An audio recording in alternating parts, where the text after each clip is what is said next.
golfer. Hey, what's up, everybody? Welcome to the Above Par Golf Show.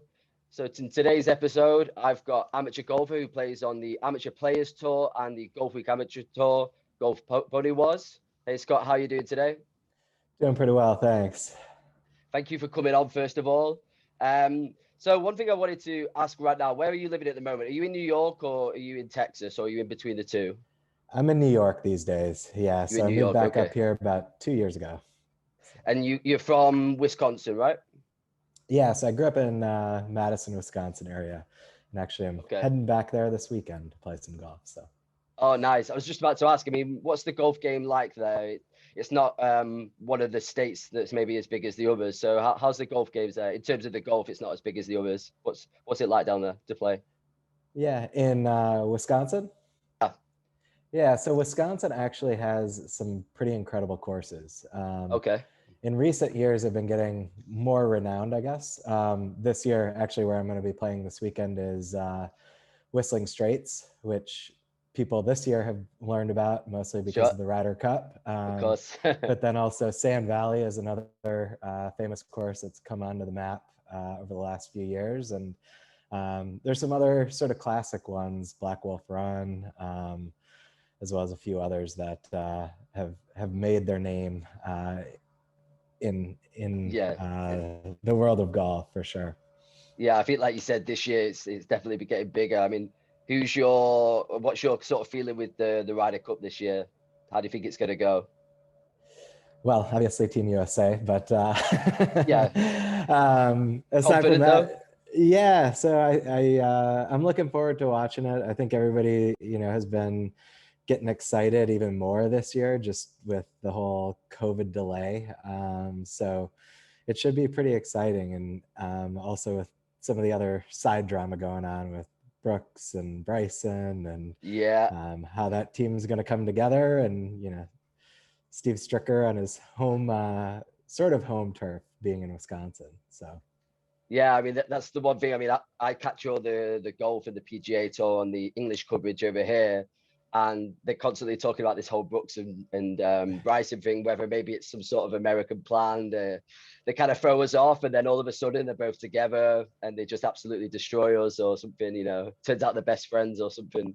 Yeah. And it's all part of like Steve Stricker's plan. Brings that energy together and just explodes throws all the Europeans off. Yeah. So you were telling me a little cool story about how you got started in golf then. Do you want to tell everybody about that story about how you got started? Yeah, no, it's just kind of a funny story. So I started golfing when I was very, very young. I mean, I can't even remember the first time I picked up clubs, but, my dad used to pick me up from preschool and kind of take me out of school and let me go hit golf balls. Yeah, really, it was a family affair when I first started. My brother played, my dad played, my mom was playing. But my mom, her golf career quickly came to an end when I was about probably 4 or 5 years old, and we were playing on the par 3. And it was one of the first times we kind of all 4 went out onto a course and were playing together. And as a young child, I didn't quite grasp the rules of, the furthest one from the hole gets to hit first. And I started getting frustrated and antsy. And, at that point, I was probably crying on the golf course, just saying like, why does she keep getting to hit first? And the real reason being that I was just like already hitting the ball well and already out hitting my mom. And so it'd be like 2 or 3 strokes before she finally got to my ball. And here I am, this little pipsqueak 5-year-old that was out hitting his mom. And so unfortunately for my mom, that kind of was the beginning of the end, and she quickly gave up golf. And so I was quickly taking to golf and loved it, really from my childhood. So was your mum quite a keen golfer then as well, or just played for fun with the family, or was she quite a good golfer? Mostly fun with the family. And I think as I was getting started, my brother was getting started, and we were all kind of playing. She thought it'd be a fun thing to do as a family. And unfortunately, I think I kind of ruined that for us. But she was taking lessons and everything and playing with friends. And yeah. I mean, what sort of yardage were you getting as a 5-year-old then? That sounds like you must have been doing pretty well. Yeah, I don't know. I Crazy. mean, it was probably like 100 yards or so, but you know, when people are learning, I mean, any adult that's learning to play golf right now, especially I know with COVID, it's tough. Like Yeah, when you're older, you get the frustration, you don't have the patience that, or like just sort of the carelessness that a child has. sure. So I can appreciate the frustration she probably had with me. Yeah. That I think she it's just one of those things. I mean, there's no, it's the reason why obviously people that start so young turn out to be the best professionals, because it just seems like when you're a kid, you could just pick these things up so quick. So what sort of handicap were you, sorry, at the start when you first started getting really good at golf? What sort of handicap did you start at, and then what sort of handicap are you at now? Yeah, so when I was young, I probably was in my peak around like, you know, high school age, probably somewhere around a 6 or 7-ish handicap, single digits. So I was definitely, you know, playing frequently, and in the summer I would get dropped off at the golf course in the morning, picked up at night, and that was basically live and breathe golf. Over the years, once I got to college and, you know, sort of adult working life, and my Mm, first stint in New York hit, really golf just sort of fell to the side. When I first lived in New York after college, I didn't have a car. And so for those that live in New York, they can mm, appreciate it's hard to get to a golf course in under a couple hours unless you have a car or a friend with a car or something. It's just like yeah. a pain. So I really didn't play that much. My brother was living out near Princeton, about an hour and a half, 2 hours away. And so I would kind of keep my clubs out there, and every couple weekends maybe sneak out, but I wasn't playing that much. So my handicap was probably around like a 14, 15 for a few Okay. years. Now over the last sort of year and a half or so with COVID, I've really got back into it. Hmm. Even down in Austin, I was kind of getting back into it, where I was down around a 10 to 12-ish. But then I sort of fell off again being in New York, bumped up to a 14 Yeah. again. Now now I just actually hit a 7.8, which Wow. sadly I'm afraid is going to maybe bump me up in some of the divisions with some of the league or the tours that I play in now for That nice amateurs. But problem to have though. yeah, so but then yesterday, you know, didn't shoot my handicap at all in the No. event, but nobody did, fortunately. So Yeah, it's one of those tough situations, right? You turn up at the tournament as a 7.8 and then maybe shoot a 12, and this guy's lying. They think that you're, you know, overestimate what you are. yeah, so So, and also as well, I read that you were, well, I mean, a really good hockey player. You wanted to become a professional hockey player at one point. so when I was little, I did. My Yeah. parents never let me actually play. Oh, really? I was golfing. I was playing a lot of soccer, everything. So when I was actually younger, they were trying to convince me to play. Uh-huh. A lot of my friends ended up going on to play like college and pro level that I would play pond hockey with in Wisconsin. So a lot of friends' parents and coaches were trying to get me to play. My parents were like, no travel like that in the winter. So I just ended Yeah. up starting to play when I was an adult, but Oh, always had okay. dreams, never got to play. So I was a beer league aspiring pro, I guess. Yeah, well, because when I read that, I thought, you know, I was looking on your Instagram to see if there's any like photos of the hockey, and I didn't see it here. So maybe it was a long, long time ago. And I was thinking maybe that was the reason that you were good at golf, right? Because it's kind of like a similar sport. You've got something in your hand like tennis or whatever. So I thought you started off with hockey and then got into the golf afterwards. But so you never actually played really at maybe like an amateur level at the golf, really, just kind of played around with friends. Yeah, no, soccer was my thing where or I guess football in the UK, but so I was Yeah. a big soccer player and played at the state Olympic development program level, and was invited to play regional or invited to the regional tryouts for Hmm. the Midwest Olympic development program, which is, I guess, sort of like the stepping stones to the national team here in the US, but Yeah. never quite made it, but Yeah. Oh well. gave it a And good in run. Yeah.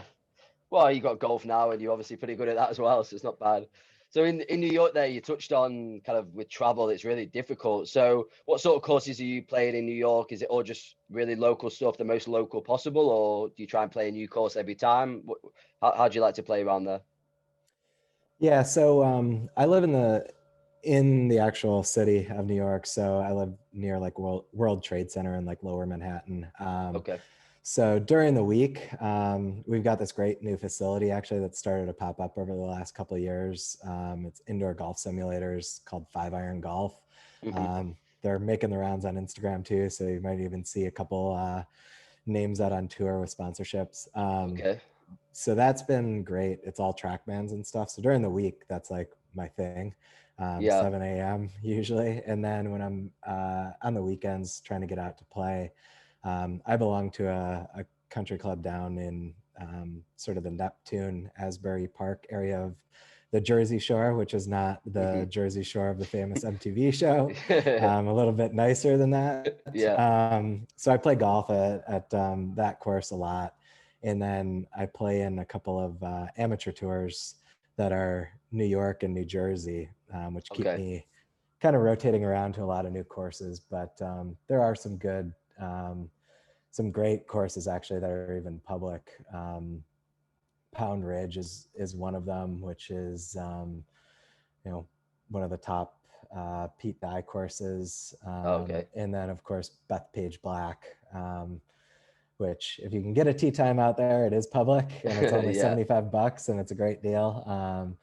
And that's a serious golf Yeah. course to challenge. And then if I can sort of sneak on with friends or whatever to some of the other private clubs, I'll try to do that as well. But it's now that I have a car, it's a little bit easier to sneak out Yeah. for sure.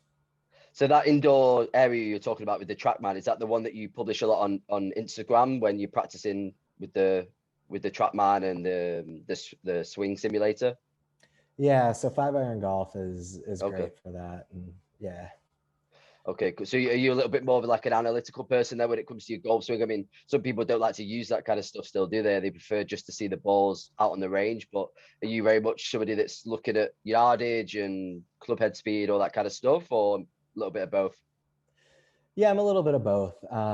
So I like that, especially on practicing, because there are certain drills where I work with a coach actually online, where I can go in there and for him to see the numbers and see my swing without seeing, the balls flying out into the Hmm. distance necessarily in person, it makes it much easier to hone in on where things are a little bit off or where you can kind of focus in. And I Sure. mean, over this last sort of year, especially with COVID, it's been super helpful to just be able to see those numbers too when you have Hmm. little things in the swing that you're just trying to hone in on. I found that it just makes the progress so much quicker than I think it was before, because my coach can say, hey, this is sort of your target number range that you're looking to Hmm. keep it in, versus like if I'm out on the range and it's like, okay, like, you know, working on getting that draw a little bit bigger than it Yeah, was, or things like that, you can see it, but you can't really dial it in the same way that the sure. Trackman really can. For sure. And so before like the COVID and stuff like that, then you said you were, I mean, you were a massive traveler, but were you traveling around playing, or were you not managing to play when you were traveling? Yeah, I wasn't traveling and playing nearly as much. I would sort of sneak it in here and there Hmm. when the opportunities came up. But now I think with COVID, I sort of just really started um, making that Mm. a destination part of my travel. Yeah. Like last year, I went down to Hilton Head for what started as a week and then extended it to 2 because I just was having so much fun down there and Yeah. it was COVID. Like the other thing too is, my girlfriend trying to keep the travel and the golf balance Sure. Yeah. is still something real. But luckily, there are some destinations that you can plan Yeah. both. So have you played a lot then outside of the States? Have you played in many other countries or cities, or not that many? Unfortunately, not. I No. used to work for a travel company right out of college, actually, over in India. And Okay. so I actually did get to play in India, Wow. but that's Okay. really about the extent of my international. Otherwise, it's How, mostly across the country. how's the golf out there then? It was actually one of the cooler, more unique I bet. experiences. Yeah. it was Delhi Country Club. So as a foreigner, it's open to the public. And it's right next to the Oberoi Villas, sort of on the outskirts of Delhi. Okay. And beautiful course. It's got these old ancient ruins that sort of dot the course. Wow. Peacocks are like running across the fairway, so the big feathers are all out. And then actually I had a member of, I guess it's like the India or like Asia PGA Tour. He works there. His dad was like the head club pro, and so he caddies. So he was my caddy. Okay. So it was fun to have him as well, and just kind of showing me the ropes and getting me back on track and hearing his story. So it was overall a super unique experience, and just beautiful course, actually. I bet they're beautiful courses, but I imagine at the same time with the weather as well, there must be some pretty challenging courses. It's quite dry out there, I imagine, on the course, is it? I mean, in terms of obviously greens, fairways, everything's going to be dry, especially if you play during the summertime. Yeah, so I forget the time of year that it actually was, but I think it might have been like on a shoulder of monsoon season. So it actually ended up being all right. Okay. It wasn't like super crispy, and actually it wasn't like 120 degrees for me. I remember being kind of overcast, but it was a lot of fun. But I got to get over to your neck of the woods. That's my next sort of must-do trip. Well, I was just about to ask, I mean, with a normal situation, what sort of things are on your bucket list golf-wise? If we're talking all over the world, what sort of trips are on your list? Yeah, so there's obviously like St. Andrews, the old course is like a must. And then I think there's also a number of courses that I can't even remember the names of now that I feel like randomly you'll hear people that go to the big names and like the Carnousties and things like that. But then they're like, but my favorite course was like this other random course that kind of got tacked onto our course, and I thought it was better than the main courses. And so I'd love to just be able to go for a couple of weeks and explore and get over to sort of the broader England, Scotland, Ireland, do like a big circuit. I don't know, Tom Coyne-esque adventure. I follow him as well. He's really cool. So it'd be great to get something like that. But then also I've been discovering a few other areas. I mean, Dubai, Abu Dhabi is starting to get itself on the map with some beautiful courses. Some like night golf. Yeah. Night golf looks really cool, the night golf. I'd like to do that. Yeah. And then Japan too, I've started to hear. Actually has some beautiful courses and some of the best golf in the world. And there's another course in Hoi An, I think, in Vietnam that correct me if I'm wrong, but I think it's like a Pete Dye course as well, but it's coastal and, similar to some of those coastal Scottish like links courses and stuff. So I funny enough, in the last episode I spoke to somebody, a professional player, Anna Minami. She's got on the Taiwan PGA, but she's trying to make it onto the JPGA and also the LPGA. And she said that we were talking about not only the courses and theirs from Japan, but just the general talent that comes from Asia at the moment, especially Japan, with Matsuyama winning the Master. It looks like it's getting more and more popular there. So I think that would be a really cool destination as well to go. But how do you think your game would handle the kind of link style courses in Europe then, if compared to maybe the States? I don't know. I think there'd be some serious adjustments that would have to be done. The course that I play at actually is sort of coastal, and we get some weird winds that come off. So I've gotten used to some of the winds, but just not that like rock hard, bounce and roll and run it, learning to hit those like half distance, but run it below the wind types of irons, I think would be a new challenge for me to get used to for sure. Yeah, learn like a bit of a stinger shot maybe. Yeah. Have you, I mean, is that something that you've grown up with? To be honest, I mean, I've not played golf all my life. It was really something that I started kind of last couple of years. I'm one of those that's kind of gave it a bit of a try the years and picked up the club and gone to the range. But my sport was always soccer.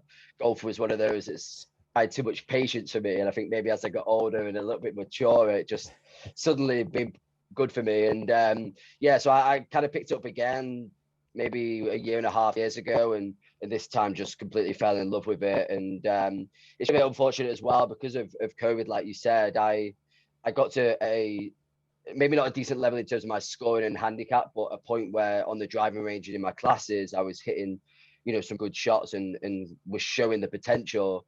But then shortly after, I went over to Portugal for a little while and then went to live in Mexico. And I didn't have access to my teacher and the practice as much. And my game just kind of took a little bit dip. And then I've recently come back to the UK and hooked back up with the same teacher, and it's kind of on the rise again.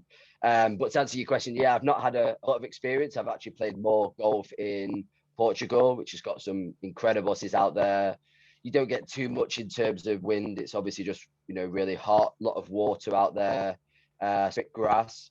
And then in the UK, I've only played a couple courses, to be honest. I recently played at a course called Shrigley Hall, and it's right up in the hills in Chester where I live. So that was really, really tough. I ended up shooting like 5 to 10 shots more than I normally do, because pretty much all the fairways are on like a massive slope, even left to right. So even if you're hitting fairways, normally rolling off into the rough anyway, the first cut. So yeah, I mean, definitely we have some tough courses here, but I think it you know, it improves you as a player.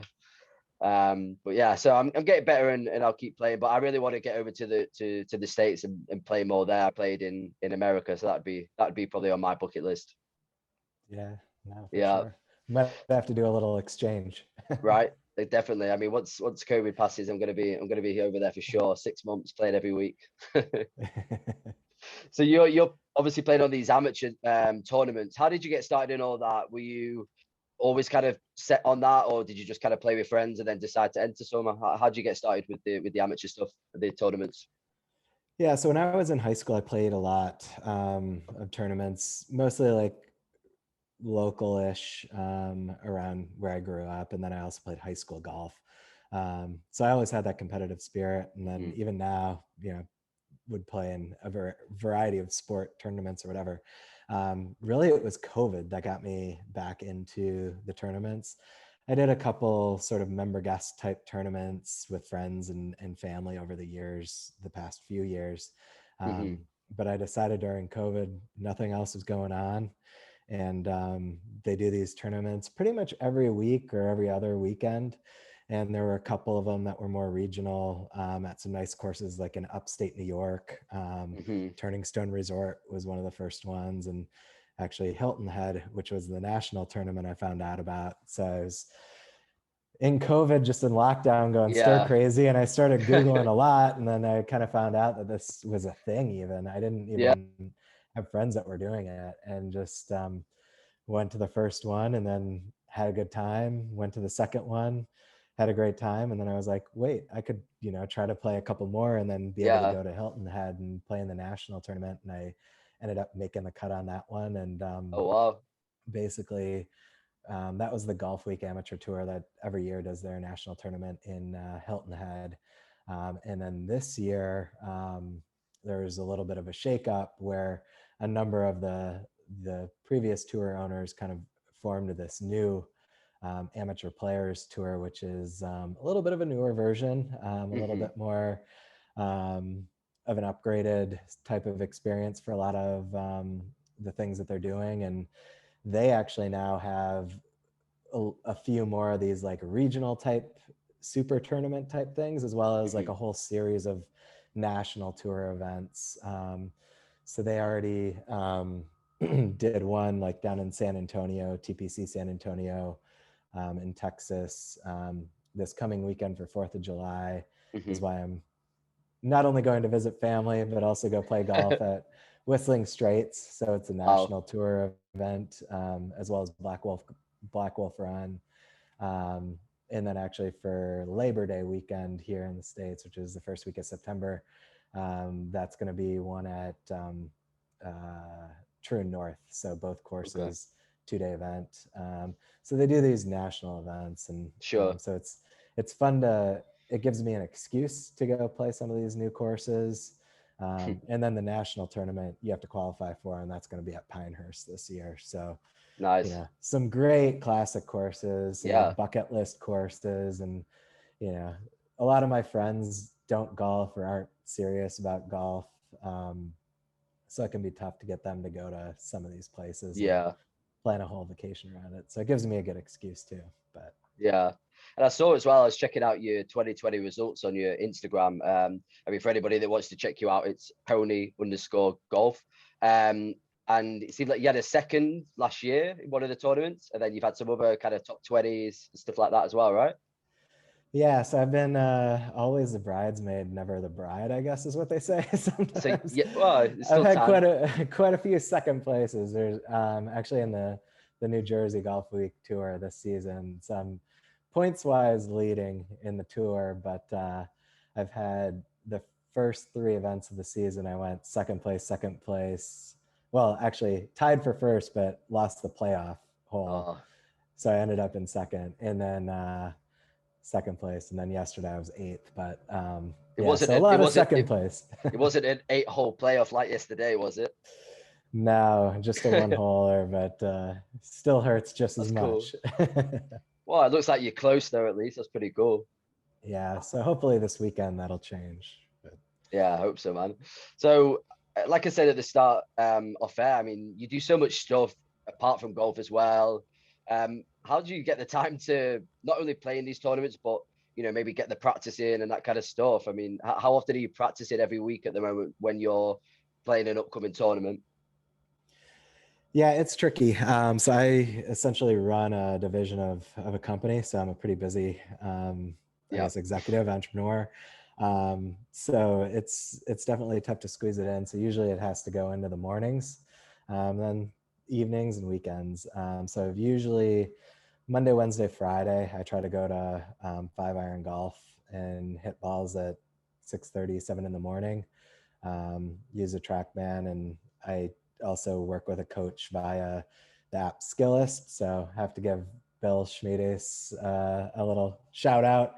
He's my my Skillist coach, and he's awesome. He also works alongside like Andrew Rice and stuff. So he knows his stuff. But so he and I work together virtually.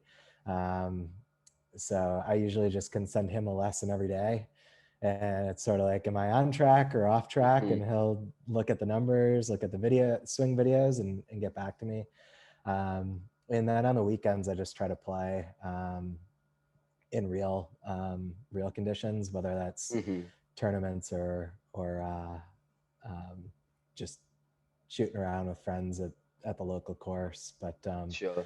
Turns out to be a little bit more of a weekend warrior kind of thing, unfortunately. Yeah. I wish I could commit to more. And then I try to work out a couple nights a week too, just to. Yeah, I mean, that was going to be my next question. If you said before you're quite a competitive guy, and you know, I know if I was doing it, I wouldn't just play for the sake of playing, even though it's an amateur tournament. I mean, are you working out as well? Like, do you try to take care of your diet? Like, how seriously are you taking it, or is it more just a bit of practice and a bit of gym as well as the tournaments? I mean, more recently, I've started to do a little bit more like medicine ball stuff, partially with some of the coach advice that I'm getting from Bill. But then also with just trying to trim down. I mean, I don't know about you, but I put on the COVID-19 yeah, I was gonna say, for sure. So I feel like more it's like a try to get it off than it is necessarily trying to get fit, but it's all coming together. So I've been trying to manage the diet more for health reasons, not just the golf, but it all is kind of coming together too. So yeah. So with all the tournaments you played and all that kind of stuff, what's the best experience you think you've had playing golf?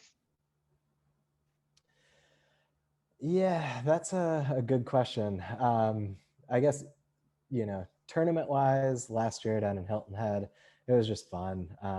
You know, got to play like the Jones course at Palmetto Dunes. Yeah. Before that, even, I also went to go play Harbor Town, which is where they play the RBC Heritage every year on the PGA Tour. That was not part of the tournament, but I got to play there, and it was just a fun experience with the caddies and walking the course.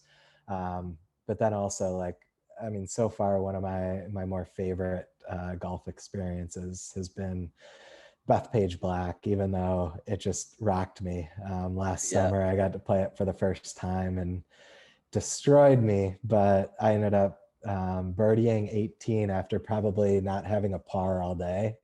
It was that rough of a day. But, you know, finished on a high. Yeah, it basically like spit me out all day. And then it was like, okay, we'll give you a birdie just to bring you back. But the course is beautiful. You walk it and it's so many big, long up and down hills, and the design is just so beautiful. And for a public course, it's just kept in such great shape. So yeah. And with these amateur tournaments, is there many fans there, or does it tend to just be the players and the caddies and stuff, or do they get quite a turnout? No, it's just the players. We're just all there doing it for ourselves. Occasionally, a significant other or wife or whatever will follow along. Yeah. So no, I was talking about this the other day because I spent a little bit of time in the United States when I was younger, and I follow a lot of the American sports, and you guys seem to be like a lot more programmed from a younger age than we do as a sports, to be used to like the pressure, the media and stuff like that. Over in the States, they have, you know, baseball with 9-year-olds playing on ESPN. And for us, that's just like mind blowing to see that kind of stuff happen. Like what are these kids doing? So yeah, I just hope that maybe those amateur tournaments, maybe they get like a big turnout and you guys are playing almost like pros. Yeah, I think the closest we had was actually on, I think, the 11th hole at the Jones course at the Hilton Head one for the Golf Week Amateur National. There's like a tiki bar at one of the hotels that's right on the green. Okay. So that was about as much of a crowd as we got. And, yeah. And two of the guys, it was the last day of, it was 54 holes. And so they were all kind of out of it. And so they were basically calling their girlfriends or wives to like meet them over there, come around the fence with cocktails for them to finish up the back nine with. Nice. So it was fun. So did they have like a caddy or anything like that as well, or no? So it depends on the tournaments, but most of them no. So the Golf Week Tour, they didn't allow caddies. The Amateur Players Tour, actually, they do allow caddies in most tournaments if you want to bring your own. And then actually for like Whistling Straits this weekend, because in general, it's just a requirement to play out there that they don't allow carts. So we do get caddies. So it'll be a fun and unique experience in that sense too, because you kind of start to feel a little bit like a pro in that sense. Sure. In the tournament. Do you notice a difference in your game with a caddy? Have you noticed like you score a little bit better, or it's maybe improved the way you think about playing golf in general? So most of the caddies that I've had have been helpful, but you know, it's more like a local knowledge sort of edge. A lot of the stuff, just me personally, I think I know what I can do, and I just kind of worry about like this caddy telling me without necessarily knowing my game. So I tend to try to keep it a little bit to myself, but I think at Whistling Straits, it'll be a good thing because I could probably talk to him and say, okay, this is what my driver usually does. Where do I want to aim? Where do I want to kind of like put it? And they'll be able to give me that local knowledge. And I think really where the benefit comes to is the putting, that local knowledge on greens. Like Harbor Town was a great one. You know, just a totally different type of, you know, Bermuda grass compared to what I'm used to playing up in the Northeast, where the grain really factors in and you can see a putt that looks like it's sloping right, but because of the grain, it's actually sloping like uphill. And that kind of stuff you don't know until you have that local knowledge caddy. And I guess they have like the good misses as well, don't they? The good misses and the bad misses in terms of, you know, normally like the approach shots, where's good to miss. And like you said, that local knowledge comes in handy. Yeah, for sure. So it'll be fun. Yeah. And you've been to Texas for a little while. Did you live there for a little while as well? Yes, I lived in Austin for a while, about 4 years or so. Looks like it's a really up and coming kind of part of the States now. It seems like everybody from kind of California's got over there now. Yeah, so you've seen the memo. Yeah, it's basically like the new California of the Yeah. South. Yeah, I follow Joe Rogan's podcast. I don't know if you've ever seen Okay. it. Yeah. And he's just moved there, and he was previously living in California, and he constantly says how basically now it's just the new California without being too fucked up quite yet. Hopefully they So kind of let it be a little bit and don't try and change it yeah. too much. Do you still go back and forth from there often, or did you just as and when you can, like you said, to maybe play golf or visit people? Yeah, so I moved back not too long before COVID, Hmm. back to Texas. So I've gotten a chance to go back just like one or two times. And then because of COVID, I went back to San Antonio for Hmm. that trip. But yeah, I'll try to probably get back a little bit more. And I have a few buddies that I golf with down there that it'll be good to Hmm. see and play. Yeah, because over there in New York, I mean, how are you going to get on during the winter if you want to play? Surprisingly, the winters aren't that crazy. It can get Okay. cold, but I played in January this year, and it was maybe high 30s, low 40s Fahrenheit. Um, so just a little bit above, freezing. So it stays just warm enough where it's not too crazy. Yeah, Um, but once the snow kind of falls, um, obviously it shuts it down pretty quickly. But sure. surprisingly, the winters have been pretty mild, so we've been able to play through the winter a little bit. But yeah, I think I might need to snowbird. My parents also go to Florida, Okay. usually for like January, February-ish. So I usually try to go down Go there for there. a little while. Amelia Island down there has some nice courses, so lets me Yeah. sneak out. I mean, between Texas, Florida, and New York, then you got some pretty different styles of courses. Is your game particularly good for any particular place where you play? Like, do you prefer to play in the New York style courses, or are you better on the kind of Texas style? What's your game like, and where does it suit? I think I grew up pretty much playing Parkland courses just in Wisconsin. Mhm. So, the tree lined fairways and things like that are what I grew up with. And even like the home course that I belong to and learned to play at. Tighter fairways, not crazy long distances, but you had to play your shots right, and Mhm. you had to keep the ball in play. And if you ended up in the trees, it was you got to punch out and Yeah. sort of take your medicine and get out of there. So I think I've just learned to play on those courses and gotten used to them. Hmm. Um, some of the Texas style, they tend to be a little longer, but you're Mm. also dealing like, I don't know how much you've heard about like the hill country winds I'd down there, imagine. but sometimes it's like 30-40 mile an hour gusts, and it's a different game. So a little bit wider, drier fairways, but it can run too. So if you Yeah. catch it without the wind, you can really like send it. So I Uh-huh. can play there. Whereas the link style, I think, are a little new to me still. Yeah. And I just want to finish with, your kind of Instagram, your golf Instagram account. You've obviously got quite a big following on there, almost about 18,000 followers. Is this something that you kind of plan to do to try and gain a bit of a following and just post social content for them, or did it just kind of happen? Yeah, it kind of happened. So I have a marketing background. Hmm. Used to be a fractional CMO and stuff. So part of it was kind of like, all right, well, let's see what I can do here. Like maybe I can get a couple people to follow. Maybe I can, have some interest or whatever. And so I Hmm. started kind of applying to some ambassador programs as my following kind of grew and stuff. So, I started working with a couple companies, and then a couple others started reaching out. And so like Spy was one of the first ones for sunglasses and stuff that I started Hmm. working with. And there are a couple other companies like Moto 360 for the watch, which you might have seen. And Yeah. so they kind of started reaching out. And so for me, it was just kind of fun. And Sure. um, yeah, to just kind of see. And as it kind of snowballed, I just kept creating content, and people kept following along, and Yeah.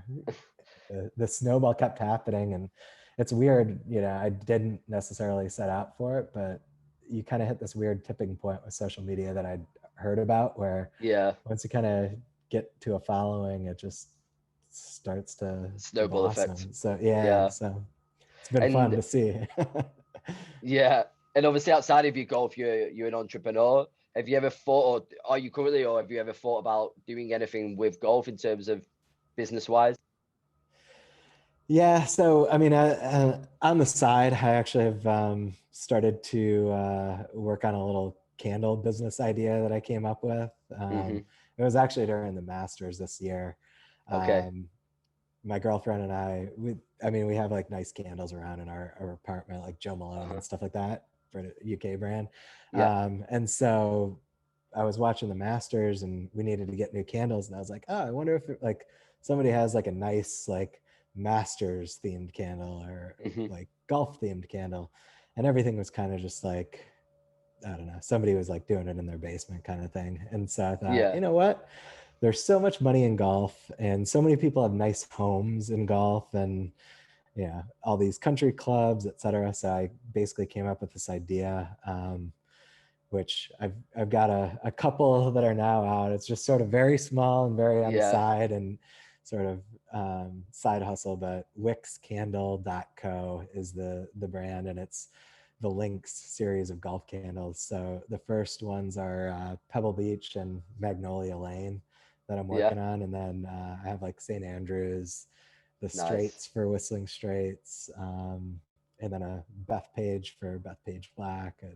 So I've got a few of these coming up that I'm developing and working with a manufacturer in the background. Cool. But my main full-time job is just keeping you too busy crazy enough. as well. So it's sort of a slow process. Yeah. Sure. And you've got the Masters flag there in the background. Have you been to many big tournaments, or do you go to many of the tour tournaments in the US? Growing up, I used to go to, now I'm even blanking at what it was called, like the GMO, the Greater Milwaukee Open, which is no longer a tournament. No. So I used to go a lot growing up to that one. The Masters, actually, the first year that they did the lottery tickets, I was lucky enough to win practice round tickets.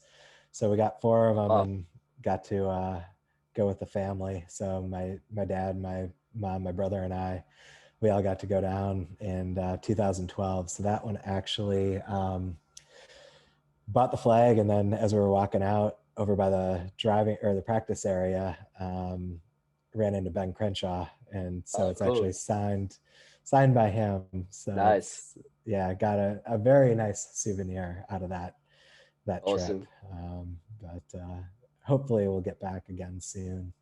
That one. But awesome. Well, listen, thank you very much for doing this episode. I really appreciate your time today. So for everybody that wants to check you out, it's pony_golf on Instagram. And the name of the website candles, just in case you want a candle, is wixcandle.co. That's going to become big. I've never heard of WICKS. I think that's going to be big. I've never heard of that idea before. I think it's going to be big. So listen, thanks very much for coming on. And I really appreciate your time today. Awesome. Thanks so much. Appreciate it. Thanks, Scott. Cheers.